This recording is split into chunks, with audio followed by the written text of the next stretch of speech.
নমস্কার, সোনালির রান্নাঘরে আপনাদের সবাইকে স্বাগত।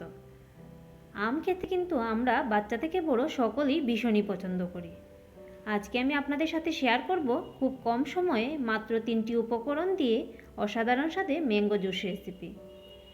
আর আমার ম্যাঙ্গো জুস রেসিপি যদি আপনাদের ভালো লেগে থাকে তাহলে আমার চ্যানেলটিকে সাবস্ক্রাইব করে আমার পাশে থাকবেন।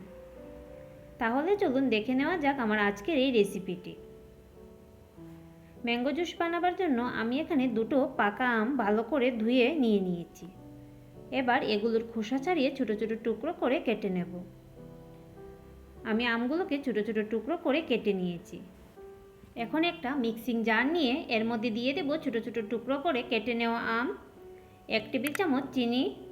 আমটা কতটা মিষ্টি তা বুঝে কিন্তু আপনারা এখানে চিনি অ্যাড করবেন। আর দিয়ে দেব 1/4 চা চামচ বিট লবণ। বিট লবণ না থাকলে নর্মাল লবণ দিয়েও এটা বানিয়ে নিতে পারেন। আর দিয়ে দেব ঠান্ডা জল। এবার এগুলোকে ভালো করে ব্লেন্ড করে নিতে হবে। আম আমার ভালো করে ব্লেন্ড করা হয়ে গেছে।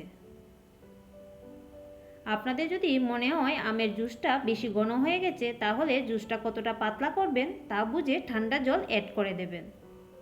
আমাদের ম্যাঙ্গো জুস একদম তৈরি। এখন আমি গ্লাসে ঢেলে পরিবেশন করব।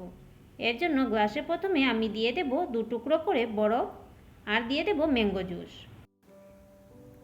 এভাবেই বাড়িতে আপনারা খুব কম সময়ে দারুণ টেস্টি ফ্রেশ ম্যাঙ্গো জুস বানিয়ে দেখবেন। আর আমাকে কমেন্টস করে জানাবেন আপনাদের কেমন লাগলো। আর যদি আমার আজকের ফ্রেশ ম্যাঙ্গো জুস রেসিপি আপনাদের ভালো লেগে থাকে তাহলে লাইক শেয়ার করার অনুরোধ রইল। ধন্যবাদ।